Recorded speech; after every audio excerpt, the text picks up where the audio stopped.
We're going to be talking about the terms used in cryptocurrency. So, in case you're going through your posts on Twitter or anywhere, you're going to be seeing short abbreviations of words used. It's advisable that you pen these stuffs down. There are plenty. There are a lot of them, but we are going to skip this. I'm just going to be scrolling through, or I'll walk through it very fast so that we can get to the main other topics, because I'm trying to wrap. So we have GVO, which is good vibes only. You must have seen something like that on a crypto person's status or Twitter posts. We have WAGMI app, which means we are all going to make it. We have NGMI, not going to make it. We have LFG, which means let's fucking go. We have WL, which is whitelist. I think I'm going to move fast to the very most important ones, which you see more often. Okay, we have the GM. Okay, these ones you can go through this video later on, or I'll drop this. I'll copy this and drop it in the group. We have field. This one is important: fear, uncertainty, and doubt.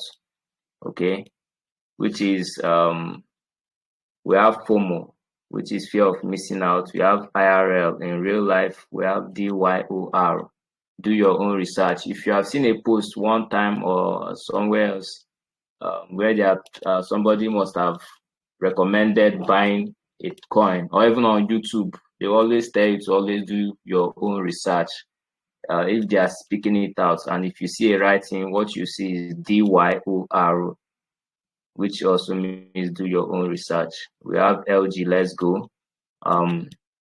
We have these other abbreviations which every crypto person needs to know. Okay, we have FOMO. I mentioned FOMO, which is fear of missing out. You can see it here, fear of missing out. We have TBA, to be announced. If you go on doing your research and you see something like TGE, which is token generation events, they are going to, after that, if the dates of that is not announced, next thing you see is TBA, which is to be announced. Okay, we have YOLO, you only live once. Everybody should know that. Another important thing you should note is NFA. You see it now? Okay, so we have I stopped at NFA, which is not a financial advice. Most times you must have seen also a post that will from a crypto person, and they always tell you NFA. They will just put it NFA, which means not financial advice. They are not advising you financially, because people can be funny. They can use it. They can use some of those recommendations as case against some certain personnel. All right. Then you see IDK. I don't know, Airdrop, a new NFT or token dropped into your wallet for free. You have DGen, which is degenerate, people who do not research and take high risks. These are people that trade coins that are newly listed with very little liquidity or awareness, or even a team. Sometimes they might have a team, but they will have very little to no liquidity. Sometimes you see some new coins that degenerates post on Twitter, and you've seen that they have liquidity like $1K only, which of course, if is for those that for fast fingers, let me use the word for fast fingers, you buy in and then you get out as fast as you can. Alpha, information that rests on the market, the rest of the market has not found or about, they have not found about it yet. The list, this one is self-explanatory: to cancel the listing of NFTs for sale or any coin. It happens on Binance. Like Binance delisted the Nigerian against Naira against USDT. There's AMA, ask me anything. Projects use this AMA to create awareness for their products or new team coming in or stuff like that.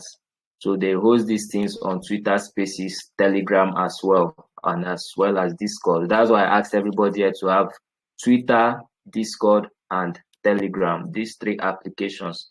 Medium and Reddit is important as well, especially going forward to onboarding airdrops and the rest. So we'll move to the next slide. We have dev. If you see if you see this something like this, it means developers and people behind a project. We have flip, to buy NFTs or coins at low prices and sell them quickly for profits. These are mostly degenerate traders method of making bag on the market. That's why I say this for fast fingers. Then you have to ape in, that's to buy in into an NFT or or coin, all right, without doing any further research. They just give you the contract address, or they mention it, you just rush into buy in. But nowadays they say buy in and ape in and ask questions later because it's the bull market. You don't want to miss where you're trying to be over sabi or trying to be too wise. You miss the main pump. But it's always good to be a reserved trader. No matter what, you first and do your research so that you know what you can risk.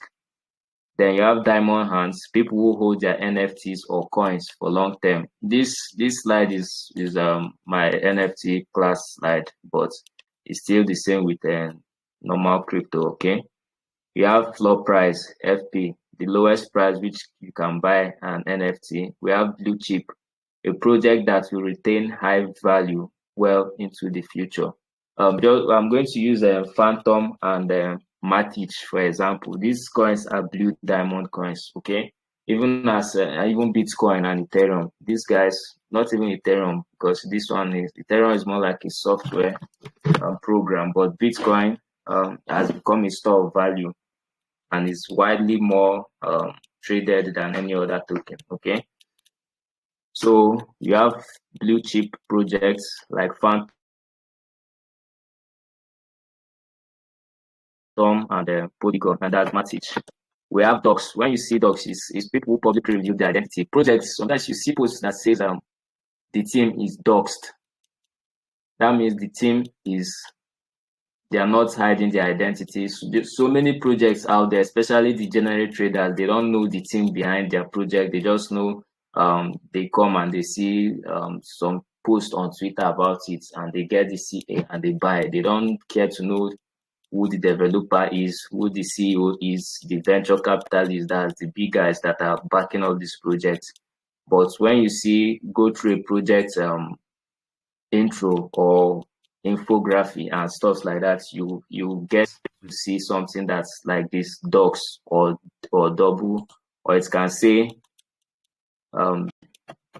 doxed, people who publicly reveal their identity. Okay, you have floor sweeping, the action of buying a large number of the cheapest NFTs listed to raise the floor price. FOMO, I already mentioned FOMO, fear of missing out. People who rush into buying things because that's what is happening now. The greed level has gone up and people are FOMOing into any coin that you post. You can post, even if now that Pepe has done its all-time high, and which we should be expecting a retracement.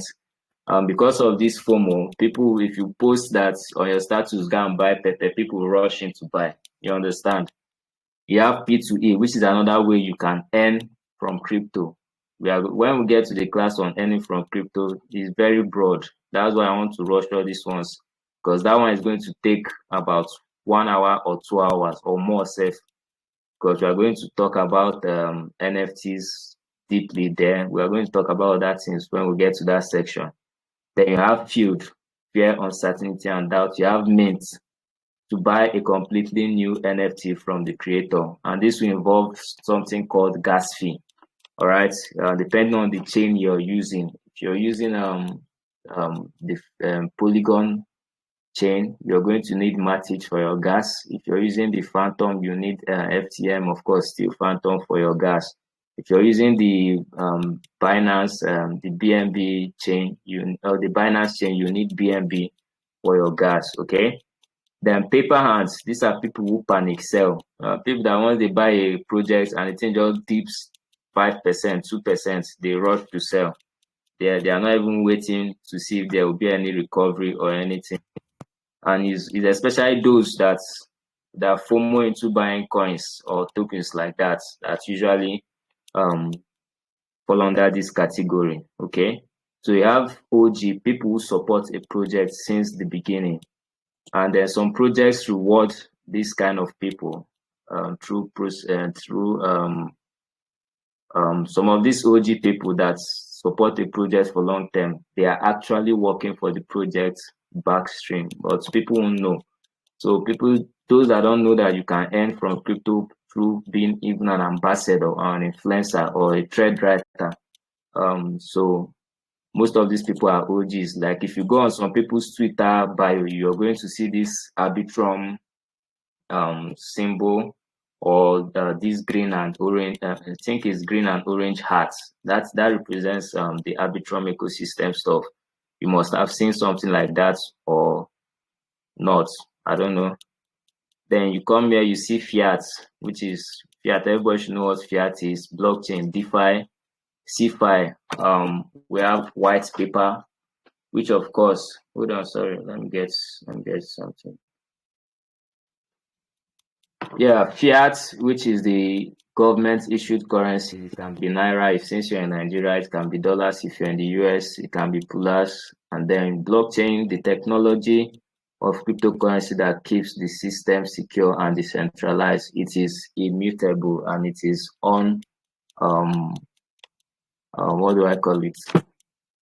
It cannot be manipulated. Then you have DeFi, which stands for decentralized finance, is an entirely an ecosystem on its own that it operates independently, free from third parties or exchanges. We have CeFi, which is centralized finance, which has always been the standard for trading crypto before DeFi was introduced.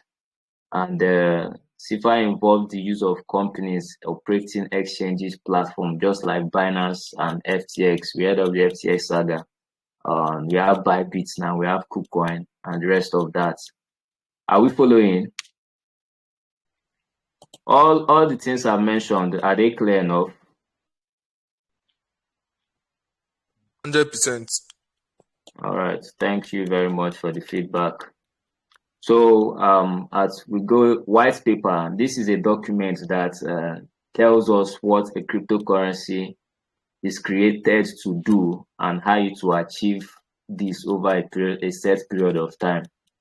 Because if you go, even not just, yes, of course, mining projects is also do it. You see, you hear something like when you go to Please their come again on that website. white paper. Please, can Okay. you come again on that white paper? All right. Is a document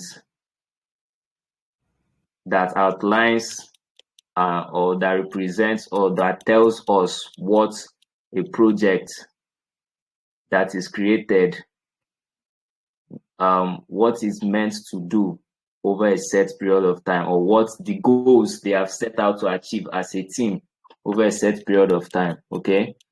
So I went ahead to say that if you go to some websites, even Arbitrum, if you go into the Arbitrum website, you'll see something like a section. There's a section that has white paper. Then in that white paper, you see something like Q1, Q2, Q3, Q4, which is Q1 of 2020, that should be 2022, 2023, 2024. So they'll break it down Q1, Q2, Q3, Q4. And then they will have a set goals that they have put down to achieve. It might involve token unlock, token listing on tier 1 exchanges. When you hear something like tier 1 exchanges, are the big exchanges like Binance and the rest of it. And then you see they will put it there Q1 tier 1 listing. Q2 you will now see something like airdrop to 5% of the token in circulation to the team, 3% to the team, and stuff like that. Now this part now, okay, immediately after the white paper, is the white paper clear? Do I need to elaborate? Okay, anyways, everybody just keep your questions because of time and recording. Okay, so we're going to tokenomics. This is a continuation of the token, and this is a combination of token and economics. Okay, and it helps understand the supply and demand characteristics of a cryptocurrency. Now, a tokenomics will tell you that 5% is for airdrop, 10%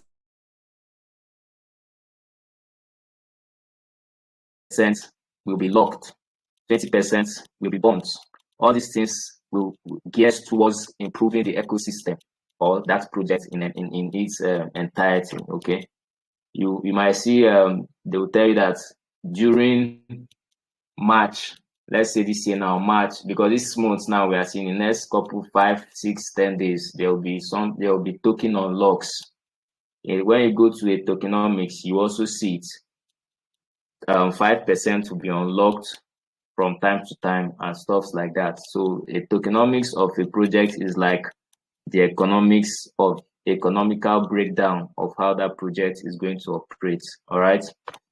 Then we go into ICO, which stands for initial coin offering, which is where a cryptocurrency gives away some coins at a discounted rate, usually to finance the project. Okay.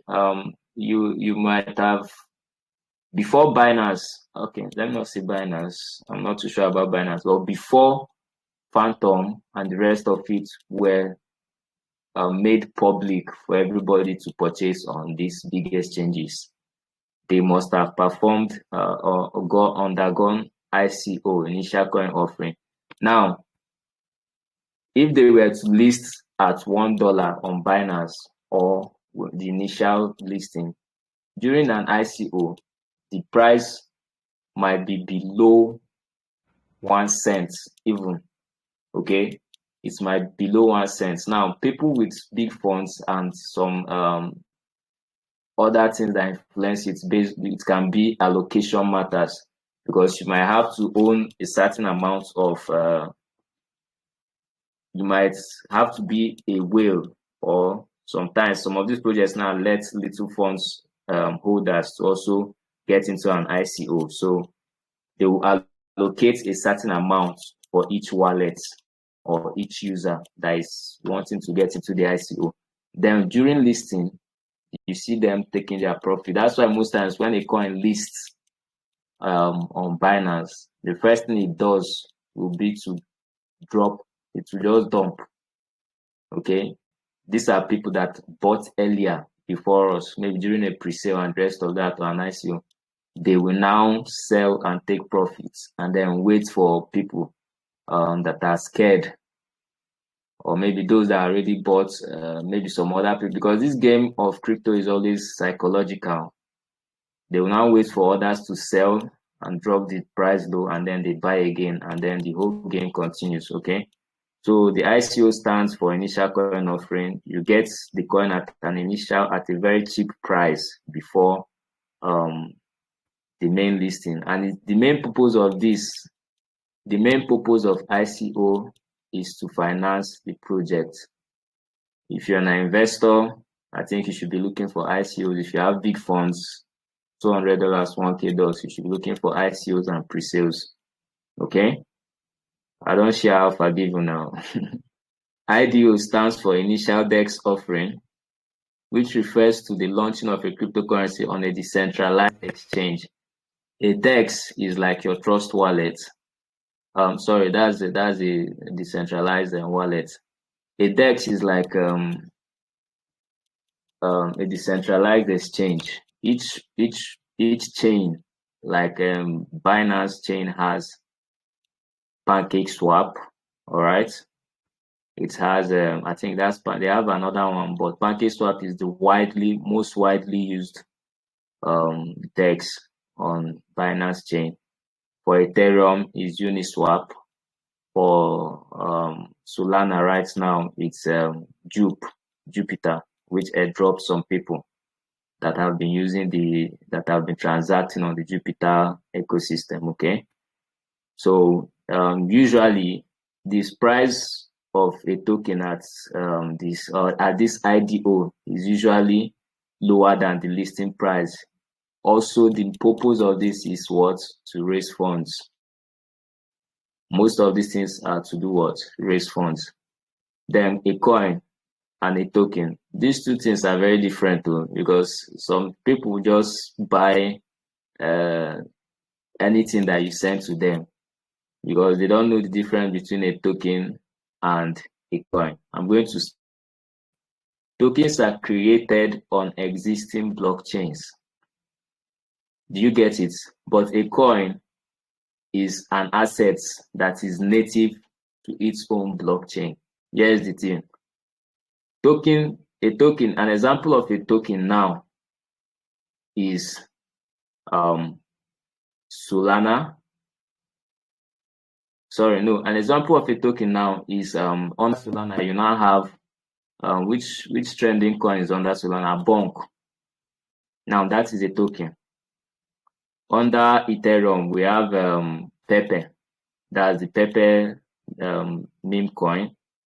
Under Binance Smart Chain, we have which coin? We have Baby Doge. We have Feg. All right, these are tokens now. Then a coin is an asset. Oh, sorry, a coin. I was talking about coin, right? Am I right? I'm even mixing up my. Okay, no, I'm not. I'm on the right track. So there's a difference between coins and tokens, like I mentioned. A coin is an asset that is native to its own blockchain. An example of a coin, we have Bitcoin, Ethereum, Solana, BNB, Phantom, Polygon, which is Matic. These are coins. These are what? These are coins. And then right now we even have Atom, because there are so many tokens now that have been created under the Atom ecosystem. Okay, we have coin like Injective, and we have coin like Dimension, which did Airdrop. All right, and all these people are using the same. They are using the Atom ecosystem to operate. For the Solana ecosystem, we have Bonk, we have which other coin? We have Soul Charts, which was one of the coins I did research and saw at 4 million market cap before I moved to 50 million. So this explanation on a coin and a token, is it clear, or do I have to do it again? Can I get a feedback, please? For me, sir, for me, I think I will still need to go back, go through the recorded video again. I ask questions, but the same, I enjoyed the question. Okay, thank you very much. Now we move to coin market. We move to market cap. Okay, so market capital is the total trading value of a cryptocurrency, and the way to determine the market cap of a token is to times the current price. Just like Bitcoin is at 60 something now, you times it by the circulating supply. That is how you get the market cap of a token. Current price of that token, let's say Solana is at 130 now, right? And the circulating supply should be around a couple of millions. I'm not. When we get to research, we'll treat on how to find out the market cap of a token. So that is how you get the total market cap. Current price times circulating supply. Please, here's an assignment. Everybody, you go and look for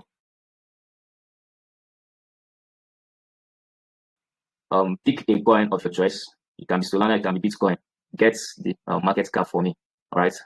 You get the market cap. Like I mentioned, first you have to know the circulating supply, and then you have to know the current price of that coin. Let me use, for example, I'll see Solana is at $130, and let's assume that the circulating supply is 50 million. When I times the $130 times 50 million, that will give me the current market cap of Solana. Okay. Is my Chrome open? Maybe I'll just head. No, we'll do that during basic research. Then we'll head over to stable coins. Please, sorry, okay. I didn't get the assignment. Sorry, I didn't get the assignment. Okay. Pick any coin of your choice, or any coin that you like, and get me the market cap.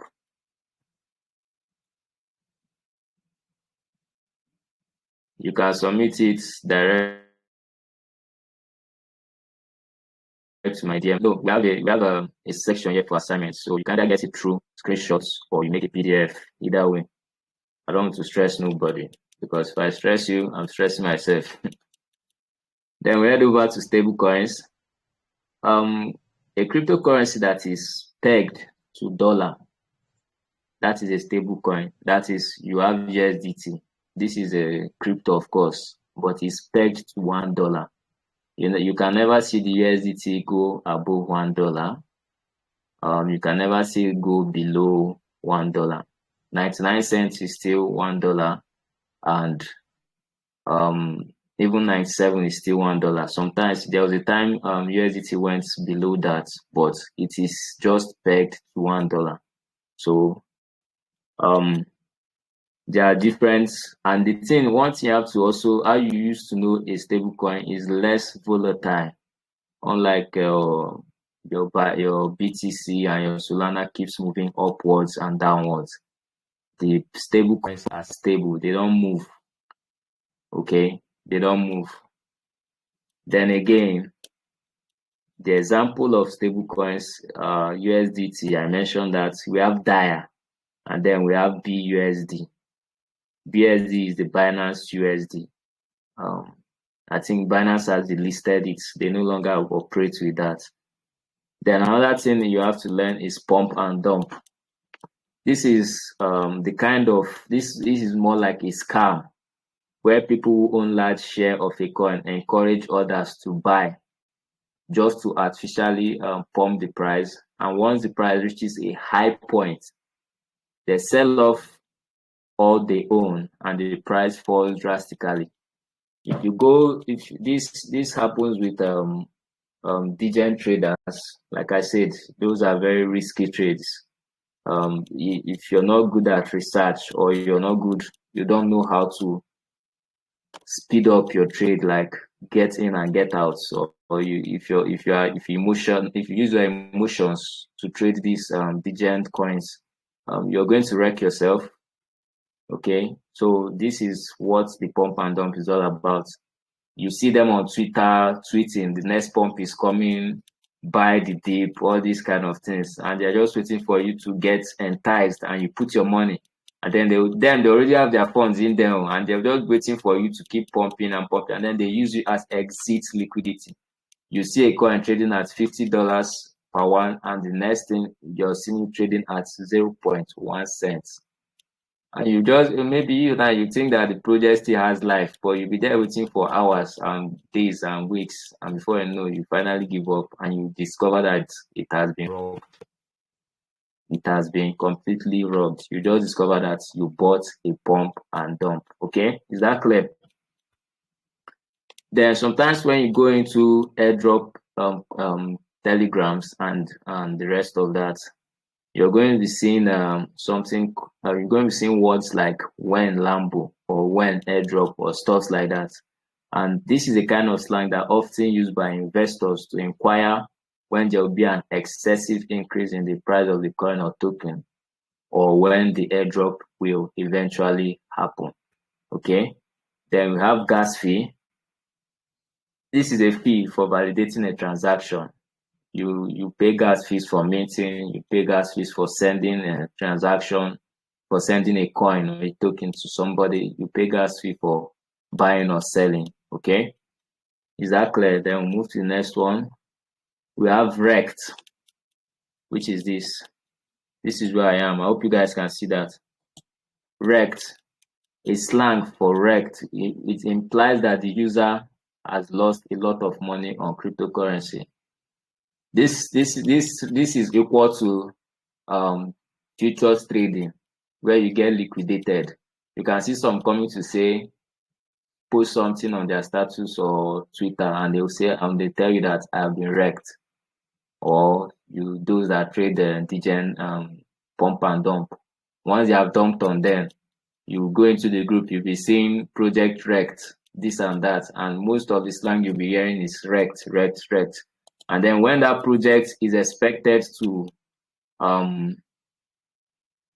when they're expecting that project, when a project grows or increases in price and value, this is known as moon. The project has mooned. Okay, it's a belief that a cryptocurrency will rise exponentially in price. That is, of course, most times you even get these slangs when you're trading all this pump and dump. When you get into their telegrams, their Discord or their Twitter, this is when you go. This is what you're going to be seeing. You see moon, and then you see this rocket space stuff. Okay, though even credible projects do use that on their post as well. Then we head over to hodl. Okay, this hodl was actually a mistake that was used on a post or an article some years ago, and it was actually supposed to be HOLD, but it was a crypto related post and they used HODL. So since then till now it has sticked. So they use it to describe holding a coin. Okay. Let me just give the explanation. It's a drunken misspelling of the word hold, HOLD, which is now a slang people use when they say they are going to wait and hold onto a cryptocurrency. Is that clear? Yes, it is. So we continue. NFTs. This is non-fungible tokens which enable people to buy and sell collectibles like arts. Those that are manual painters, if you understand the blockchain technology, you can you can create your own collections and probably mint it on the Solana ecosystem, which is cheaper, and then you can sell, but you're going to need a lot of advertising to make big gains from it. Okay, so music, you can trade stuff like music, arts, and trading cards using smart contracts. Okay, NFTs can work like any other speculative asset where you buy it and hope the value of it goes up one day, so you can sell it for profits. Most projects now, they use NFT as some of their criteria, like this Linear. Is it Linear that has this omnibus NFT something? I didn't mean that to. I don't know if I'll get to get the airdrop share. We move forward. So we have already mentioned DYOR. I mentioned NFA. Then we have whale. Okay. A crypto whale is a wealthy individual or a company or a group of persons that can move large amounts of cryptocurrency at one go. And this can have a very big impact on the market. Like we have example of whales like BlackRock. They were buying this pump that of Bitcoin was meant to happen. I'm not even going to lie, because for the past week they have been buying and accumulating thousands of Bitcoin. They have been accumulating it and sending it to centralized exchanges. Okay, and they have been accumulating it. So the pump, those guys are whales. They are not the only ones. They have other whales. If you go to Twitter and search for whales, that's a Twitter handle that displays activities that whales wallets are being that are performing. Sometimes you can use those data that they post, of course, to track or make your decision to buy one or two coins. This is an alpha I've given again. I hope you guys are taking this. So you can look for a coin that they are moving periodically, and then you can buy and see what happens. Okay.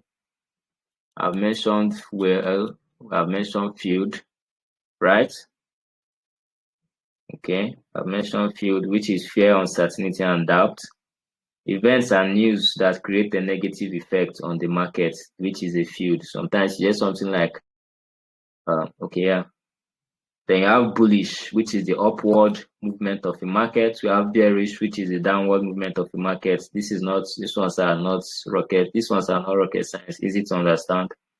When you see something like ATH or ATL, ATH is all-time high, just like we experienced today with Bitcoin, and ATL is all-time low. Okay, all-time low is the lowest form a cryptocurrency has performed since its creation. Okay, An all-time high is the highest peak which a cryptocurrency price has gotten to since its time of creation. Okay. Then we head over to staking, which is the act of locking up your cryptocurrency to help secure the network and validate transactions. Oftentimes, you can earn percentage rewards for doing this. All right. And staking and farming are like, they're mostly the same thing, because when you stake your coins, the purpose of actually farming and staking is to get rewards back. And most projects now, they use staking, which is like a very serious alpha right now. And you see people that get Airdrop, Dimension, and the rest. Next, you go to Twitter, you'll be seeing threads on how to stake. Now, staking those coins will make you to be eligible for upcoming drops, which means there will be projects that will be launching under those coins or those tokens that did airdrops, and they are going to use staking as a criteria to airdrop wallets that staked that very coin. Okay, moving forward, CA, which is contract address, is an address that provides location of a particular token or coin in an exchange. Sometimes you see they will tell, sometimes they'll tell you buy FTM, and then you see people commenting CA, please CA, and rest of that. But by the time we're done with this whole class, just by the mention of the coin, you'll be able to do your research and get the contract address. Okay. Then BTFD, which simply means buy the fucking dip. When a coin goes dips after it has reached an all-time high, just like Bitcoin dips today. If it wasn't Bitcoin, it was maybe some pump and dump or some very early projects, you're going to be seeing words on Twitter or Telegram or Discord like BTFD, which is buy the fucking dip. That they're encouraging users to buy. Okay.